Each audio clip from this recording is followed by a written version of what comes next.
हाय, coordinate geometry की इस class में हम सीखेंगे एक advanced application of what is known as the section formula. अब सेक्शन फॉर्मूला क्या होता है ये हमें पता है और अब हम देखेंगे उस सेक्शन फॉर्मूला पे बेस्ड एक न्यूमेरिकल एग्जांपल। अब इस क्वेश्चन में हमें दिया गया है that G1 has coordinates x1, y1, P2 has coordinates x2, y2, P3 is x3, y3, P4 is x4, y4 and so on. तो ऐसे बहुत सारे पॉइंट्स हैं हमारे पास जो एक प्लेन में लाई करते हैं। इसके अलावा हमें दिया गया है that G2 divides G1 P2 in the ratio 1:1 और जब इंटरनली या एक्सटर्नली स्पेसिफाई नहीं किया जाता तो हम समझ लेते हैं कि दैट इज इंटरनल डिवीजन।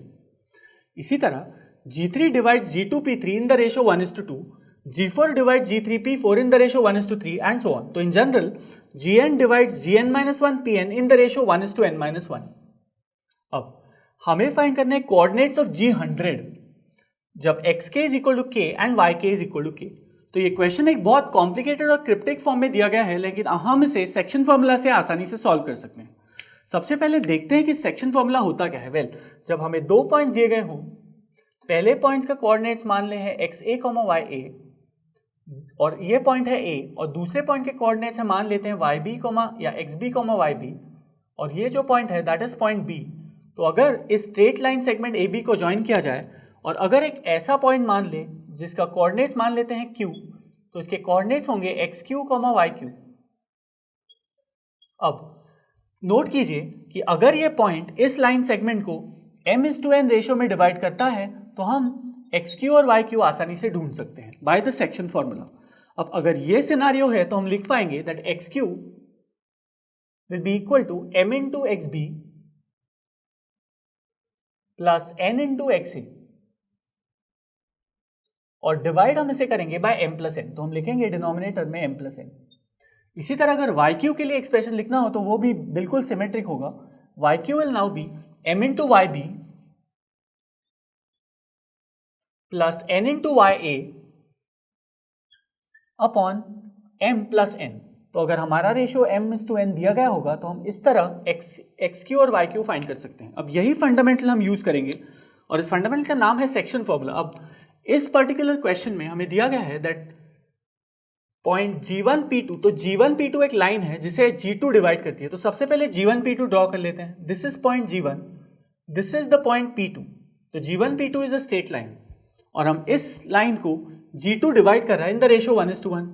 अगर G1 P2 is a straight line और अगर G2 is dividing this straight line in the ratio 1:1 तो हमारा m बन जाएगा। तो हमारा G2 जो होगा वो यहाँ लाई करेगा।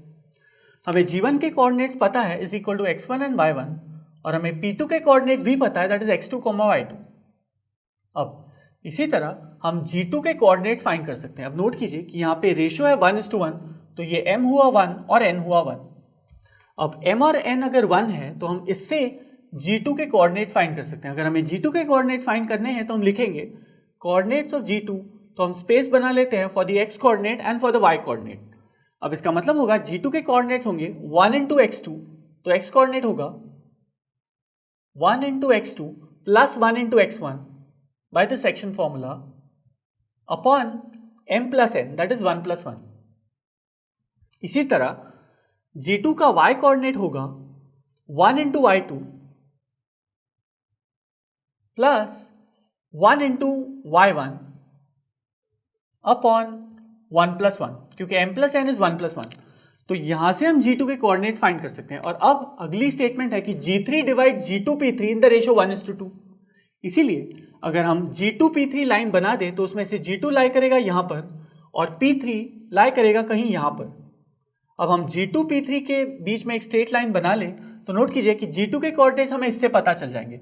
अब इसी को हम रिजॉल्व करें तो G2 के कोऑर्डिनेट्स हमें मिलते हैं x1 प्लस x2/2 और y कोऑर्डिनेट भी सिमिलरली मिलता है y1 प्लस y2/2। तो हमें G2 के कोऑर्डिनेट्स अब पता है और अब हम देख रहे हैं कि G2 P3 इस लाइन को ये पॉइंट G3 डिवाइड कर रहा है इन द रेशो 1:2। तो P3 के कोऑर्डिनेट्स पता है x3, y3।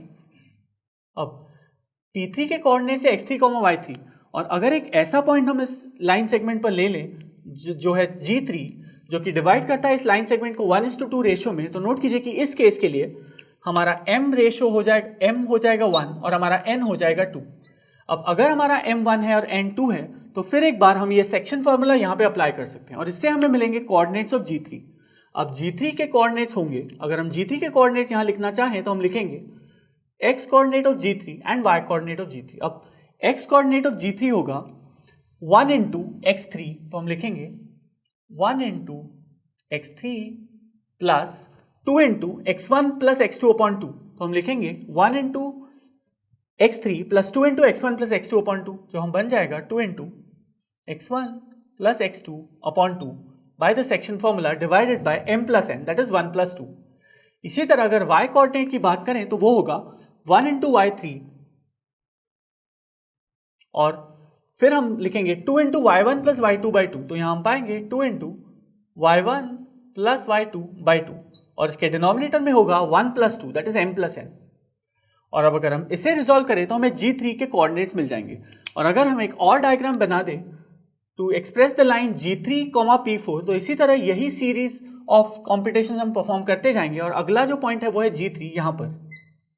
अब G3 P4 को G4 डिवाइड कर रहे हैं, तो G3 P4 के लिए हम G3 P4 इन पॉइंट को लोकेट करेंगे। अब G3 के कोऑर्डिनेट्स हमें पता है is given by this expression, और इस केस में G3 के कोऑर्डिनेट्स होंगे x1 plus x2 plus x3 the whole divide by 3, क्योंकि इसे सॉल्व करने पर हमें मिलता है x1 plus x2 plus x3 upon 3। और इसी तरह y कोऑर्डिनेट होंगे y1 plus y2 plus y3 upon 3, तो ये हुए G3 के कोऑर्डिनेट्स। अब इसी तरह P4 के कोऑर्डिनेट्स होंगे, दिए गए हैं x4, y4।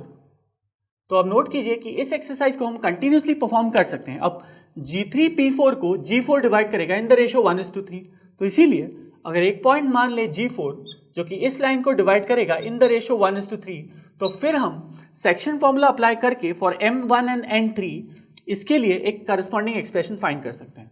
अब नोट कीजिए कि G1 या G2 की वैल्यू थी x1 plus x2 upon 2 and y1 plus y2 upon 2। G3 के कोऑर्डिनेट्स थे x1 plus x2 plus x3 upon 3 and y1 plus y2 plus y3 upon 3।